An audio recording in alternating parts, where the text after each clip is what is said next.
Então, as imagens por raio-x. Eu costumo dizer que os raios-x hoje em dia eles fazem parte de uma gama de métodos de diagnóstico que eu considero, não só eu, né, falo em relação à medicina como um todo, indispensáveis, né, para a conduta diagnóstica, para dar suporte ao diagnóstico. Então, ela é extremamente necessária. Nós já falamos sobre particularidades de radiação em outros vídeos, né? Aconselho vocês assistam os outros, né?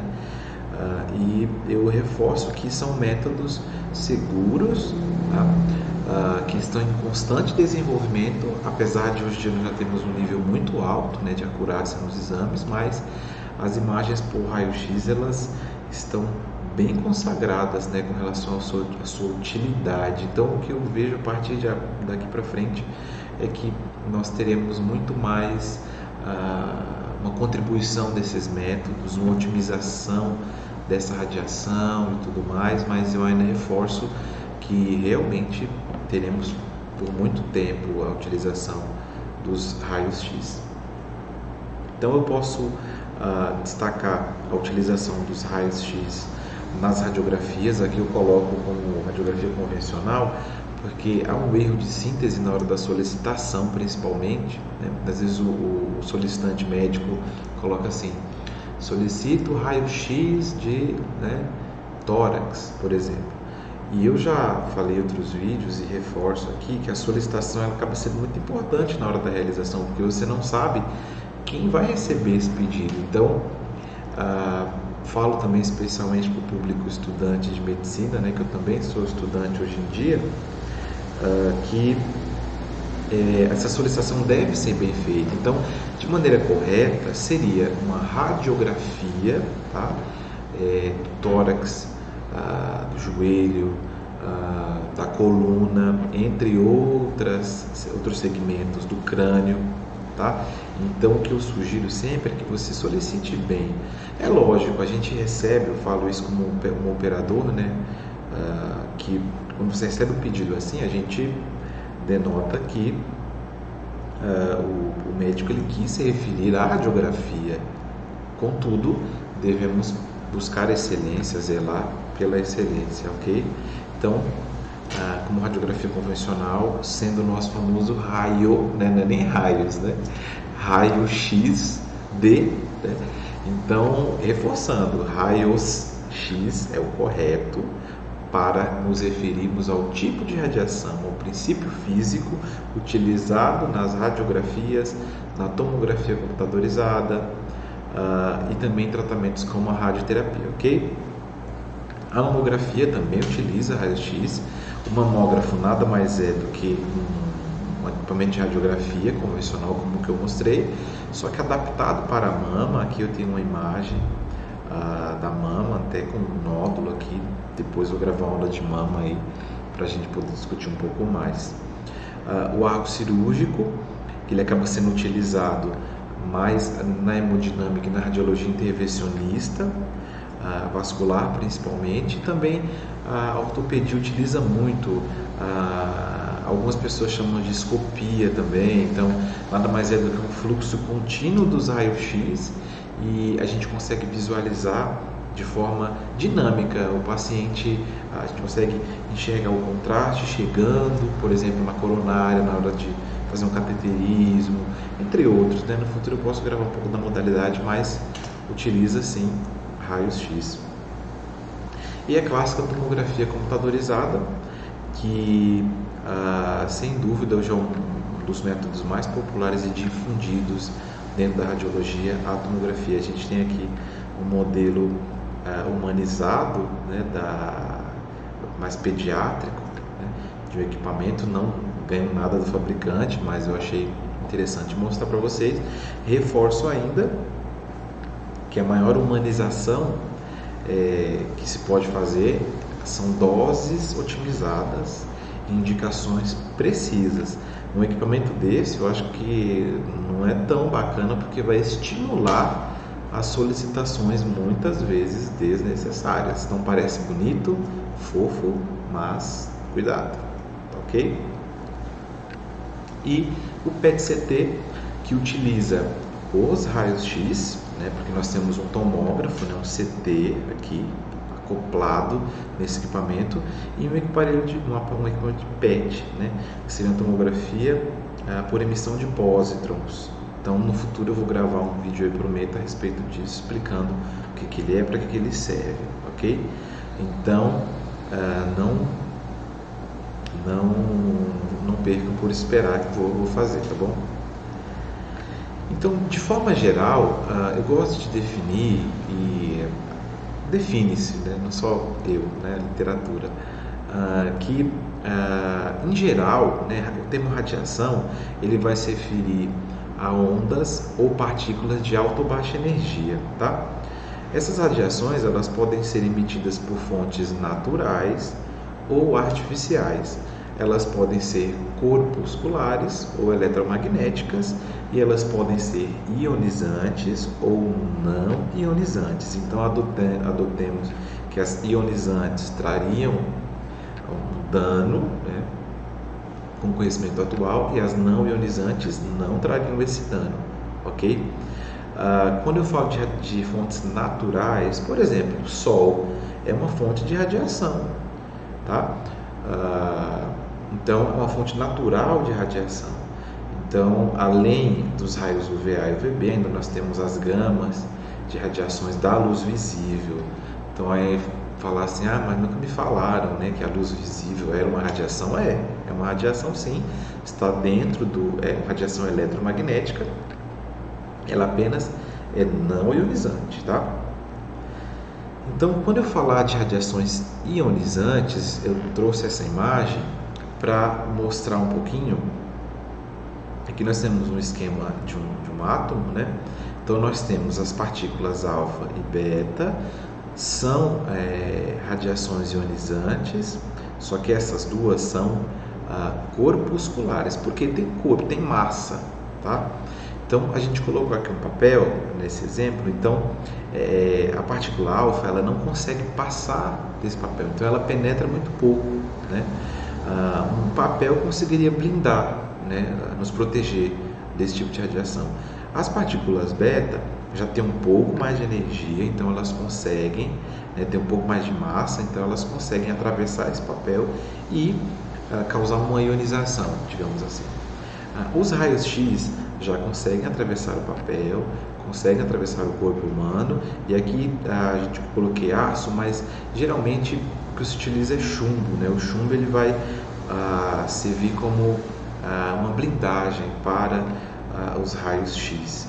E os raios gama, que tem o menor comprimento de onda e muito mais energia do que todos eles, então o chumbo ou o aço não conseguiriam blindá-lo, apenas concreto, né? Então, para você ver como uma radiação que tem um poder de penetração muito, muito alto, tá ok? Então, quando eu falei em comprimento de onda, é tamanho mesmo. Então, deste pico até este pico aqui, vejam só como é distante, né? Então, poderíamos dizer que é um comprimento de onda grande, digamos assim, né? Um grande comprimento de onda. Se eu ver aqui nos raios X e olhar este pico e este pico, então você vê como é menor, né, essa distância. Então, a gente diz que é um curto comprimento de onda. Então, o que a gente poderia dizer dessas radiações? Porque tudo isso aqui que vocês estão vendo, as ondas de rádio, micro-ondas, infravermelho, a luz visível, os raios ultravioletas, mais conhecidos também o VA e o VB, raio-x e raios gama, eles estão dentro do que nós chamamos de espectro eletromagnético e são radiações eletromagnéticas, tá? Então, quanto maior o comprimento de onda, tá, menor será a energia que essa radiação ela vai transportar. Então, isso seria também equiparável ao poder de penetrabilidade, tá, que essa radiação ela terá. Então, se a gente vê aqui na luz visível, adotando como exemplo, a luz visível ela é uma radiação, né? São radiações, por assim dizer. Só que o que acontece? Elas têm comprimento de onda que não é tão grande como a das ondas de rádio, por exemplo, mas ela não teria energia suficiente para atravessar a matéria, né? Então, o que acontece? A luz visível, ela atinge a matéria, os objetos, por assim dizer, e ela acaba sendo refletida, digamos assim. Essa luz, ela vai até o objeto, tá? E ela retorna, né, para o ambiente. Então, nisso, os nossos olhos, eles vão captar essa radiação, né? E vão interpretar como visão, como cores, propriamente dito, tá? Aí você pergunta, João, então quer dizer que os raios X e a luz visível são muito parecidos? Sim, são parecidos, porque são radiações eletromagnéticas, estão compostas por fótons, tá? Que são pequenos pacotes de energia. Então, por exemplo, a matéria é composta por átomos, né? As radiações são compostas por fótons.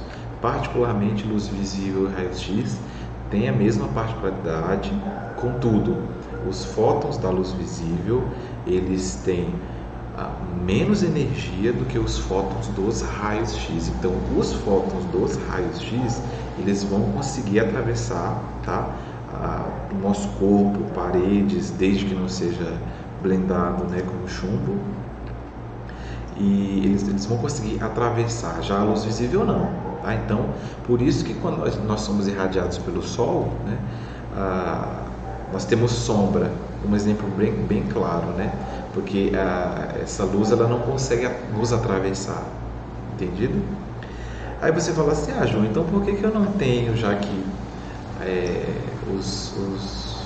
a luz visível e os raios-x têm particularidades, por que eu não tenho essa visão que o Superman tem, né?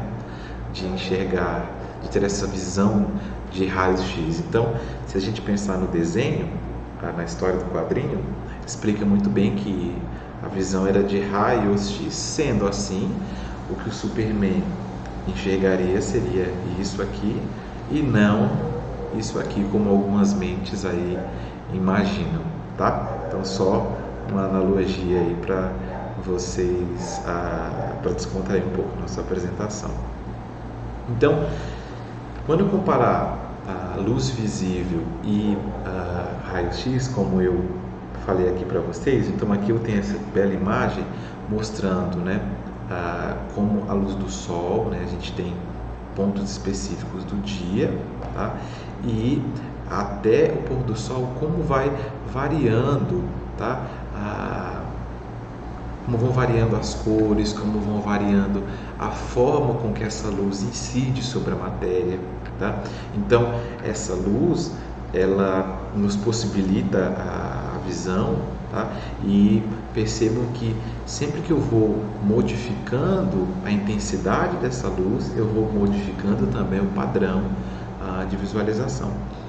Então, só para continuar nossa analogia, os nossos olhos, eles são um grande receptor dessa fonte, né, que seria, digamos, o Sol, né, dessa fonte de luz visível, né? Então, quando a luz atravessa aqui pela pupila, atravessa o cristalino, vai atingir aqui a retina. A gente fez um corte aqui, tá? Da retina. Essa luz, ela vai interagir com a retina, serão gerados pigmentos muito parecidos, aliás, que correspondem às cores com a qual essa luz ela foi devolvida para os meus olhos. Então, por exemplo, estou olhando aqui, o ambiente é branco, tá? Então, essa luz foi devolvida nesse tom branco. Então, a minha retina vai gerar esses pigmentos brancos, né? Então, essa informação será transmitida ao sistema nervoso central, que vai fazer a interpretação dessa imagem. Okay? Então, só para que vocês entendam, o Sol como uma fonte, tá, de luz visível, e os nossos olhos como um grande receptor, e a retina fazendo esse papel, né, de grande leitor dessa radiação, ok? Só para a gente fazer uma analogia aí, para nos fazer entender melhor. Aqui eu tenho um equipamento, né, como eu já mostrei, de radiografia convencional, onde aqui eu tenho a ampola, tá? Dentro, só recapitulando, eu tenho aqui o tubo de raio-x, tá? Dentro desse tubo eu tenho a ampola, tá?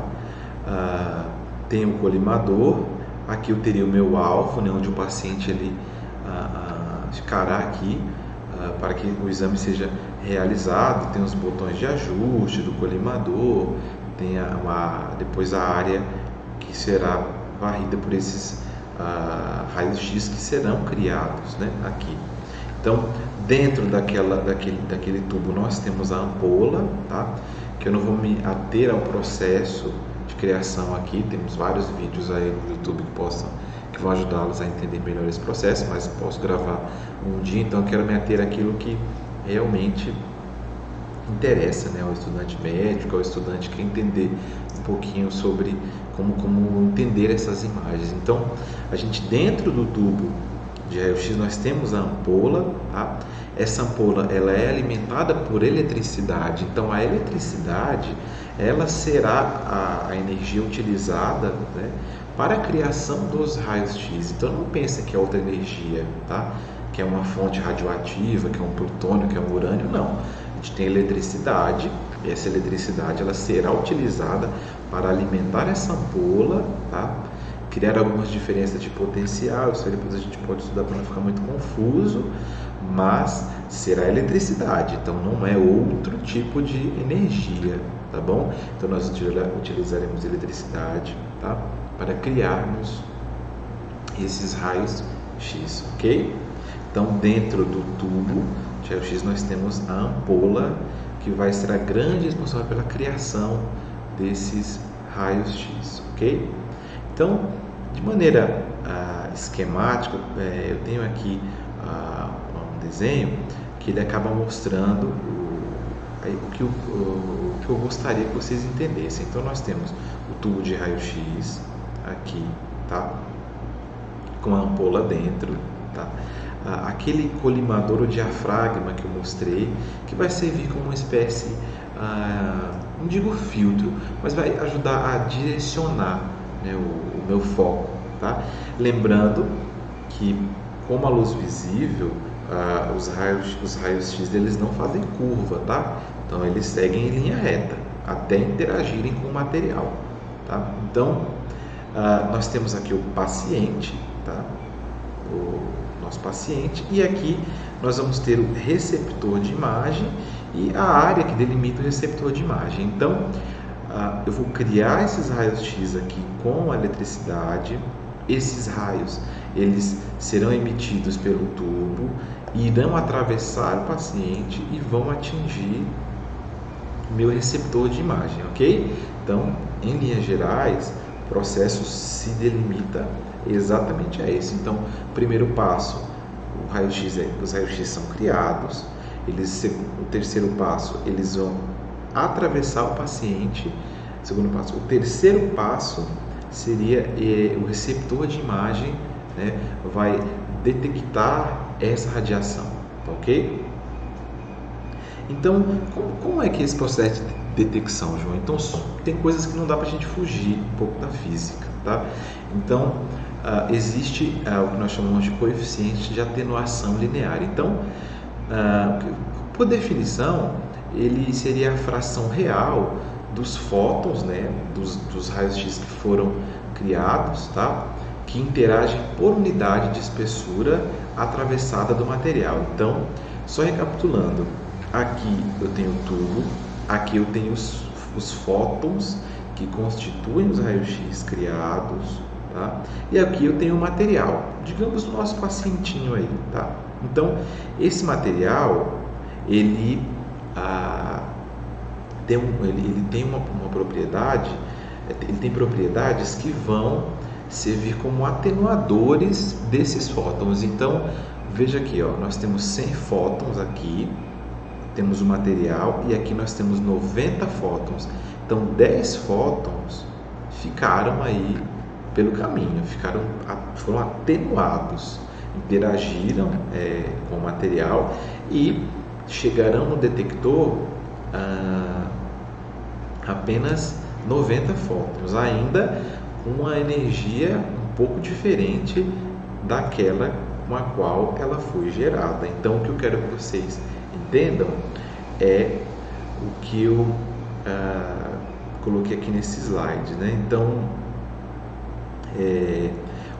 os métodos de diagnóstico que utilizam raio-x, eles são métodos que vão medir a intensidade da radiação residual, tá? Ele vai compreender a radiação inicial menos a radiação final. Então, é uma razão, tá? Então, foram criados X fótons aqui, alguns interagiram com o paciente no processo de atenuação, tá? E outros fótons, os fótons dos raios-x atravessaram e foram recebidos, né, pelo receptor de imagem, tá bom? Que pode ser um filme, pode ser um detector, o que é que seja. Então, eu quero que fique claro para vocês, é que foram gerados fótons, eles seguiram pelo material, tá? Alguns desses fótons interagiram, foram atenuados, né? E a outra grande maioria acabou atravessando o paciente, tá bom? Então, isso que eu quero que vocês entendam. Então, radiação inicial, radiação final e o valor da atenuação, tá bom? Então, isso eu quero que vocês entendam, essa razão, ok? Aí você vai perguntar para mim, João, mas o que determina, então, o que determina essa atenuação? Como é que eu sei que os fótons eles serão atenuados ou não? Aí a gente vem para cá, para a nossa bela tabela periódica dos elementos, porque, como vocês sabem, nós somos matéria, né? Ninguém te falou isso? Então, estou te falando agora. Nós somos matéria, tá? Então, como matéria, somos compostos por todos esses elementos que os senhores estão vendo aqui. Principalmente quem? Carbono, concorda comigo? Hidrogênio,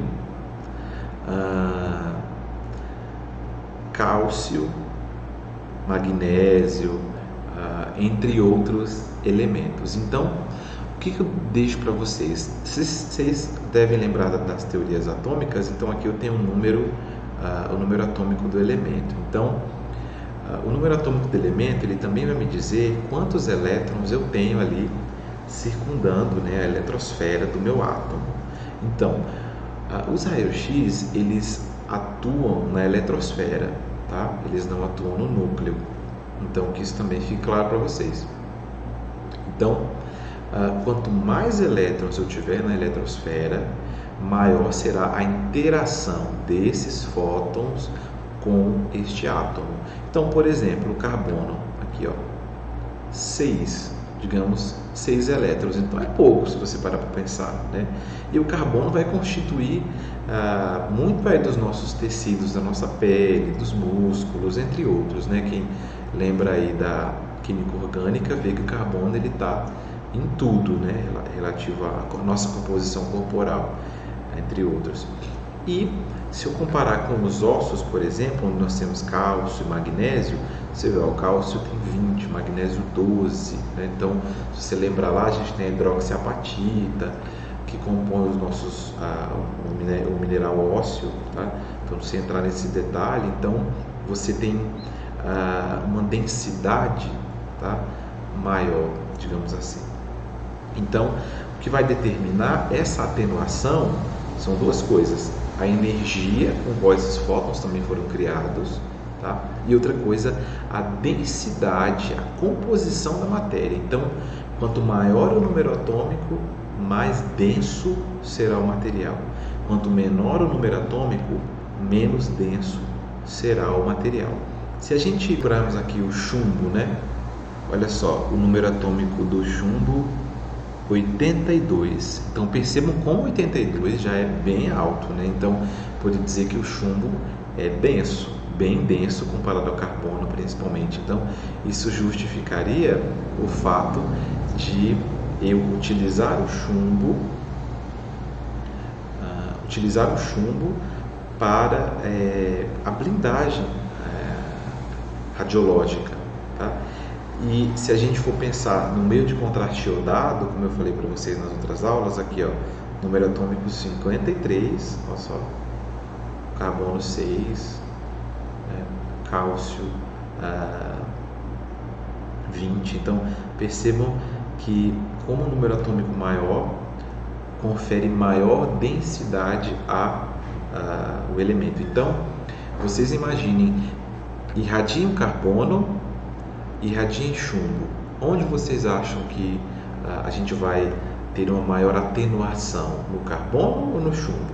No chumbo, tá? Porque o chumbo ele tem mais elétrons na eletrosfera, ok? Só para que vocês entendam esse contexto. É importante porque tem coisas que não dá para a gente pular, ok? Então, pensando nisso, nós temos aqui uma escala de radiodensidade. Então, peguei aqui o chumbo, né, como um padrão, né, e eu tenho aqui radiopaco ou radiotransparente. Podemos dizer radiopaco ou radiodenso, tá? Então, quanto mais densidade, quanto mais denso for o material, tá? Mais denso, mais duro. Podemos fazer analogia, né, com dureza. Quanto mais denso, mais duro for o material, mais voltado ao branco ele será. A nossa imagem terá uma característica muito mais esbranquiçada. Então aqui ó, eu tenho o chumbo, tá, como uma referência. Então o osso cortical, por exemplo, né, o nosso crânio, né, então ele teria uma característica muito mais radiopaca, radiodensa ou um tom muito mais esbranquiçado. O sulfato de bário, como nós já falamos na aula do bário, aconselho que vocês assistam, quem ainda não assistiu. O sulfato de bário também, voltado aqui para o branco. Os ossos, a depender de onde esses ossos são, eles começam a ficar esbranquiçados, né, mais brancos. O músculo acinzentado, o sangue, um tom de cinza mais escuro, o fígado, um cinza mais escuro, a água, que teria características neutras, né, na escala de radiodensidade, então seria um cinza um pouco mais escuro, tá?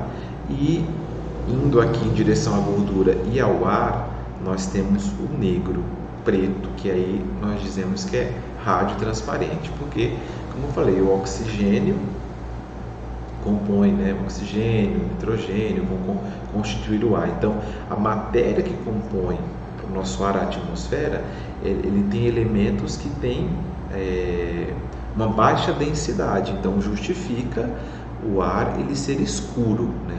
A gordura tem um componente de carbonos e lipídios, entre outros aí, compostos que conferem essa característica também mais escurecida à imagem. Então isso que a gente vai observar. Então o que eu quero que vocês entendam é o seguinte, olhando para essa escala aqui, da maior densidade, tá, para a menor densidade eu tenho branco até o negro. Então quanto mais denso o material, ou mais duro, como prefiram, só para a gente falar de forma mais didática, e para materiais menos densos ou moles, digamos assim, né, porque as partes moles do corpo, né, mole mesmo, que a gente chama de mole, mas é mole mesmo. Se for comparar, por exemplo, a pele, que é a musculatura da minha mão, é mole, né, comparado ao osso, que é duro. Então, partindo do branco, duro, para o mole, tá, menos denso, né, nesse sentido da minha flecha, eu vou tendo esses padrões de tons, tá, até o tom escuro, que seriam as gorduras ou o ar, que é muito importante na avaliação pulmonar, ok? Então, de novo, o que vai determinar quantos fótons atravessarão o material é o coeficiente de atenuação, a composição desse material. Então, nós temos fótons criados com muita energia, percebam as flechinhas aqui. A gente tem menos flechas que ultrapassaram esse paciente, representando os fótons, e uma maior atenuação. Então, percebam que elas estavam bem mais grossas, aqui estão bem mais fininhas. Então, perderam um pouco de energia esses fótons para o material. Então, essa razão né, essa diferença de radiação inicial, radiação final, então isso é calculado, tá? E isso vai fazer toda a diferença na hora de criarmos a imagem, ok? Então, ainda pensando nesse sentido, de materiais menos densos para o mole nessa direção, a imagem tende a ser branca. De materiais mais densos para materiais moles, seguindo o sentido dessa flecha, nós teríamos esses tons de cinza, ok? Então, aqui eu tenho uma Phantom, né? Quem é mais antigo lembra do Fantomas lá, né? Do Fantasminha Herói, né? Só que não seria a mesma coisa aqui, tá? Então, um Phantom, na verdade, ele é um objeto que nós utilizamos para calibração dos equipamentos. Então, nesse caso aqui, percebam que eu tenho um material com densidade, né, não muito alta. Então, o que eu poderia dizer? É um tom de cinza, né, como vocês podem observar. Então, a atenuação radiológica deste material, lembrando da escala de radiodensidade, né, é mais acinzentado, estaria para algo não muito duro, digamos assim, tá?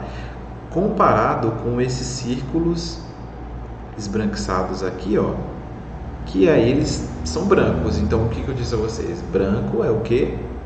Duro. Branco é o que? Denso. Então, só para que vocês façam essa analogia, que está relativa a isso aqui, ó, que vocês estão vendo, tá vendo? Parece aquelas porcas, né? Que a gente usa entre a porca e a peça em si, né? Então foi justamente isso que eu quero que vocês vejam. Percebam que são metais e metais com alta densidade, tá? Então isso eu queria que vocês percebessem. Nesse outro caso aqui, eu tenho, vendo aqui pela legenda também, imagens produzidas utilizando um fantoma analítico, simulando uma mama típica de 3 centímetros de compressão. Então, produzido com uma técnica de radiográfica, obtida nesse estudo, produzido com uma técnica radiográfica de rotina. Eu retirei de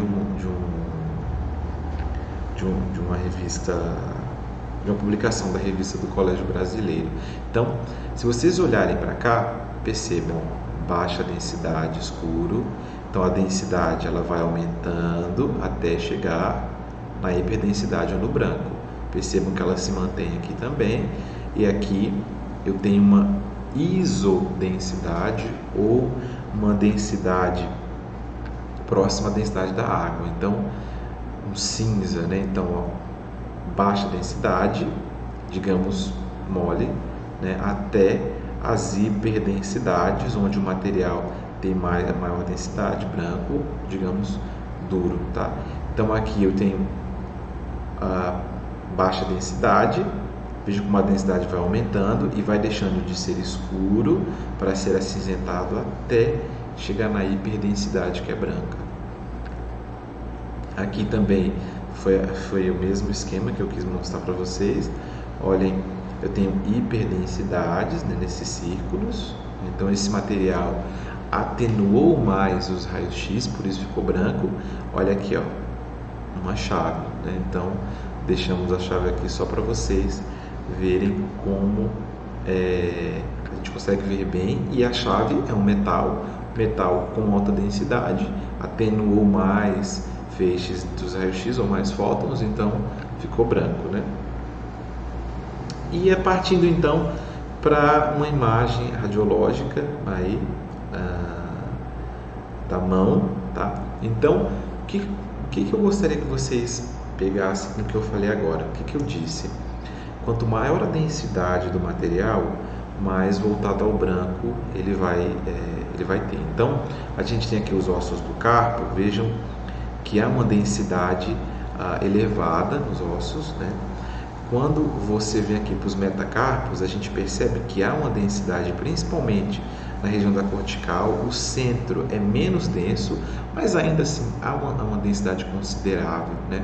Se a gente pegar aqui para essa outra mão, com técnica diferente, né, na realização, a gente percebe uma grande densidade que nos permite diferenciar bem, né, o que é osso, né, o que é uma estrutura óssea, do que não é o ósseo, né? Por exemplo, aqui, musculatura, pele, né, entre aqui os metacarpos, né? Então, a gente consegue diferenciar bem, né, o que seria duro do que é mole, né? Então, há uma diferença. Essa diferença nós chamamos de contraste. Isso é contraste. O meio de contraste é aquilo que eu ensinei nas outras aulas, mas o contraste seria essa diferença entre as estruturas, né? Então, o que é tecido mole, o que é tecido ósseo, ou se a gente tivesse algum outro projétil que a gente veria também, tá? Então, o que eu quero que vocês aprendam a identificar é essa diferença entre o que tem alta densidade, o que tem baixa densidade ou densidade relativa. E, por exemplo, aqui que eu tenho ar, né? Então percebam como fica mais escuro. Nesse nosso outro exemplo, a gente consegue ver isso com muito mais detalhe, né? Então, ossos duros, né? Aqui eu tenho tecido é mole e aqui eu tenho ar, né? E ar, né? A matéria tem a densidade muito baixa, então ficou escuro, né? Então, escuro, baixa densidade ou hipodenso. Densidade mais clara, né? Contudo,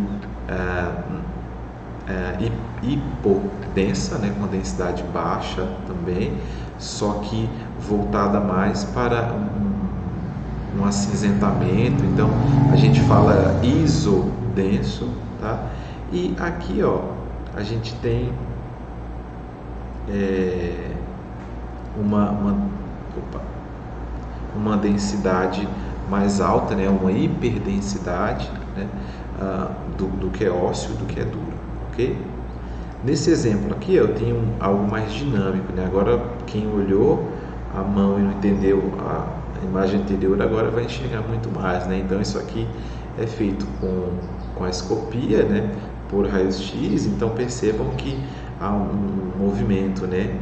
De abrir e fechar a mão, e a gente consegue ver bem todo o processo articular, né? Então você consegue diferenciar o que é o ar que circunda toda a mão, o tecido mole em si e os ossos, né?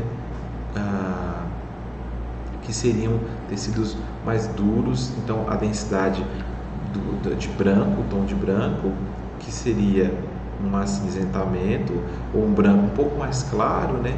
E o que de fato é a ausência da matéria, né? No caso aqui no ar. Aqui eu tenho a articulação do cotovelo, né? Onde a gente tem aqui a una e o olecrano, tá?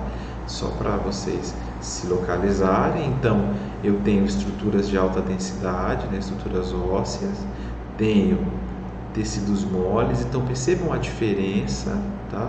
O contraste que há entre o que é duro, tá? O que é ósseo, dos tecidos moles, né? Da musculatura, dos músculos que estão envolvidos, tendões, ligamentos e da pele em si, também até um pouco de gordura, tá? Então percebam que a diferença, e o ar que circunda aqui a região. Então a gente pega aqui, ó, outro exemplo mais dinâmico, você consegue ver, visualizar a articulação aí do cotovelo em pleno trabalho, né, em pleno vapor, tá? Então é bem interessante, né? Então aquilo que eu reforço, né, a gente tem as hiperdensidades ósseas, né? Percebam o padrão de branco, a gente tem o que é muscular ou pele, ou tecidos moles, né? E aqui eu tenho o ar, né, atmosférico que circunda. Se você olhar com um pouco mais de detalhe, você percebe que tem alguma coisa aqui, né? Eu julgaria aí que é o tecido da roupa do paciente ou algum lençol que esteja aí em volta, né? Então, qual é a limitação? Então, estruturas 3D do corpo, né? Nós vivemos num mundo que é tridimensional, então não é só aquele desenho que você assiste que é tridimensional, não. Então, a nossa realidade é tridimensional. Então, essas estruturas tridimensionais, elas acabam sendo representadas apenas em duas dimensões, né? Então, quando a imagem é adquirida, uma dessas dimensões é perdida. E qual dimensão é perdida? A dimensão que confere profundidade, tá? Então, todos os planos que estão paralelos ao filme ou ao detector, eles são sobrepostos, tá? Então, é justamente que esse exemplo que eu estou dando aqui, ó. Então, a gente tem um tubo, a gente tem o paciente, a gente tem os fótons do raio-x atravessando esse paciente, e como resultado final a gente tem aqui a radiografia do tórax, né? Então percebam que aqui eu tenho o externo, tenho o mediastino, né? As estruturas mediastinais, o coração, e fica tudo sobreposto, tudo sobreposto. Então é uma limitação das radiografias, apesar de ser um método muito bom. Então, aqui eu tenho uma radiografia do tórax. Então, sem ser muito detalhista, eu aconselharia vocês a colocarem uma pausa e treinarem um pouquinho para tentar achar alguma coisa aí, tá bom? Então, se quiser, põe pausa, depois volta. Voltando, a gente tem aqui a região do mediastino, onde basicamente eu tenho a projeção, né, mais à esquerda, tá, do ápice cardíaco, né, do ventrículo esquerdo, tá? Aqui eu tenho o botão aórtico, tá? Aqui eu tenho a articulação externo clavicular, as clavículas, né, esquerda e aqui a direita. Tenho as costelas, ó, percebam aqui, né, como elas se projetam, tá? E vejam que elas têm uma maior densidade. E o que eu falei do ar, né, com relação ao ar ter baixa densidade, o que eu tenho fora aqui do paciente é ar, né? Então o que eu tenho dentro dos pulmões? Ar também. Então percebam como se parece esse escuro daqui com esse escuro aqui.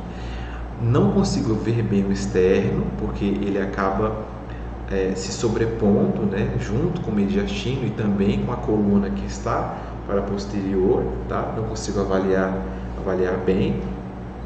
Aqui à direita tenho o fígado, à esquerda eu tenho o baço, tá? Então você vê que eu não consigo enxergar muito bem, porque a gente perde essa informação de profundidade e a gente entende que o fígado ele acaba não sendo tão denso, ele é mole, um tecido mole. Só que essa sobreposição dificulta a passagem dos raios-x, a penetração. Então fica com esse aspecto mais denso, apesar de não ser denso. Então isso eu quero que vocês façam essa analogia. Então essa falta de penetrabilidade é uma limitação também da técnica, tá? Então na radiografia do tórax ela vai ser bem interessante para que a gente avalie, né, os pulmões em si, se há alguma diferença, né, nessas densidades, ok? Então só para a gente ter um pouquinho mais de tórax aí, se você procurar aqui o que é tecido mole, olha só, aqui, ó, você vê uma silhueta aqui, ó, aqui está o pescoço do paciente está para cima, que é o crânio, né? Então olha só, tecido mole, gordura em si, né? A gente tem aqui o pulmão, a região diafragma, tá? De novo aqui, ó, a gente tem o mediastino, a gente tem aqui, ó, o ventrículo direito, tá?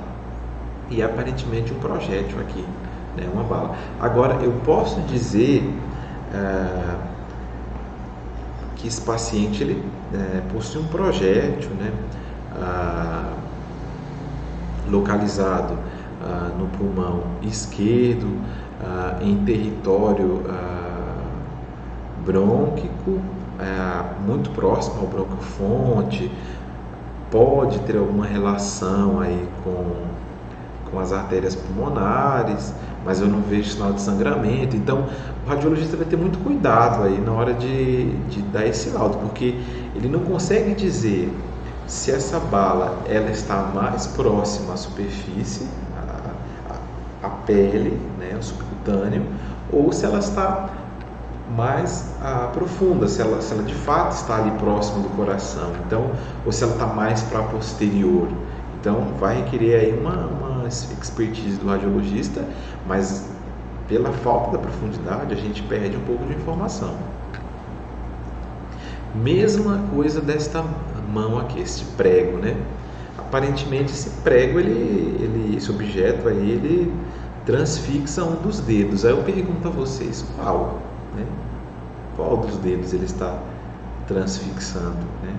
Ou será que ele está transfixando um desses dedos? Porque pode ser que foi feito isso aqui, ó.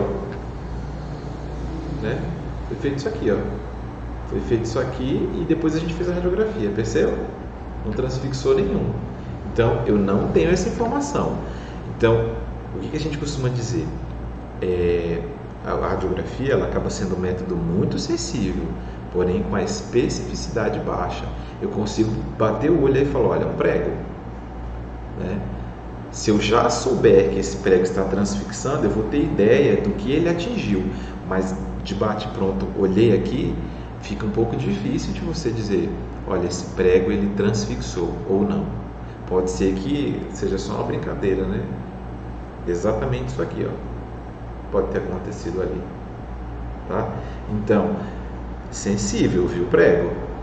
Agora, se transfixou ou não um dos dedos, fica mais difícil de eu afirmar, entende? Então, eu quero que vocês façam essa análise. Então, olha só, alta densidade o prego, né? Como eu já comentei. E o projétil aqui, ó, a alta densidade, duro, né? Então, branco. Trouxe aqui uma imagem da mama. Então percebam, mama basicamente é gordura, né? Então aqui eu tenho gordura, tá? Tenho tecido fibroglandular. Então, só para vocês se localizarem, aqui estaria o mamilo, né? Aqui a prega infraabdominal seria aqui embaixo. Você imagina a mama, né? Seria aqui nessa região mais inferior, tá? Seria esse ponto aqui. Tá? Então a gente tem um silicone. Percebam como o silicone ele tem uma alta densidade. Aí você fala assim, ué, mas silicone é duro, né? Você já pegou, né? Então essa é aquela coisa, uma analogia do duro que eu fiz para vocês apenas de forma didática, mas o material que compõe o silicone ele tem uma alta densidade. Percebam como fica branco, né? E um raio-x, a mamografia nada mais é do que uma radiografia das mamas, né? Que utiliza raios-x, né? Então percebam ó, como é denso, né? Mesma coisa aqui, tem outra prótese mamária, tem aqui tecido, aqui mamilo, prega inframamária, a prótese aqui. Percebam que eu consigo até ver a conformação da prótese, né? Parece que ela tem uns orifícios, né? Existiam algumas próteses que davam, antigamente que davam para aumentar, sem precisar reoperar, apenas colocando mais material, tá? Talvez seja um dos casos, tá? E aqui, só para vocês compararem uma mama normal sem silicone com uma mama com silicone, né? Veja só a diferença, eu tenho atenuação radiológica das mamas e aqui sem o silicone e aqui com o silicone. Percebam que a composição aqui ó, é muito parecida, gordura, né? Gordura, a gente tem o músculo peitoral aqui, então um pouco mais densos, né? Vocês percebam que essa coisa do duro é meio relativa, só o mesmo didático. A composição do material, independente da consistência, ser duro ou mole, é que vai determinar, né, de fato, tá bom? Olha só que interessante, né? Aqui, acredito eu com uma montagem, um efeito, né, mas achei interessante para a gente dar uma olhada, né? Então percebam como o crânio fica mais denso, aqui é a região das órbitas, a cavidade bucal, né, os dentes, né? O microfone aqui do nosso cantor, né? A mão dele, né? Como a gente acabou vendo, e vejam que se sobrepôs aqui, eu não consigo enxergar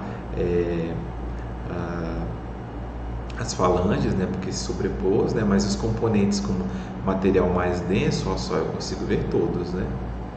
Até o fio, que é a coluna cervical, o queixo do paciente, clavícula. Então, muito obrigado, né? Vocês se acompanharam até aqui. O vídeo ficou mais longo do que o que eu gostaria, mas eu gostaria apenas de passar para vocês um pouquinho dessa forma de interpretar, o método aí para que talvez vocês consigam ver melhor essas radiografias, principalmente para os estudantes agora que começam a ter a matéria, ficam meio confusos e como é que eu vejo, né? É branco por quê, é cinza por quê, né? Então tentem ver minhas dicas, né, que eu dei no decorrer do vídeo. Desculpem alguma falha, algum erro, qualquer coisa me corrijam, estou aqui para evoluir junto com vocês. Então, muito obrigado, até a próxima. Não esqueçam de se inscrever no canal, dar o like de vocês, isso ajuda bastante, e compartilha aí, galera, vamos ajudar porque somos estudantes e estudante ajuda estudante, tá bom? Então um abraço, tudo de bom e até a próxima.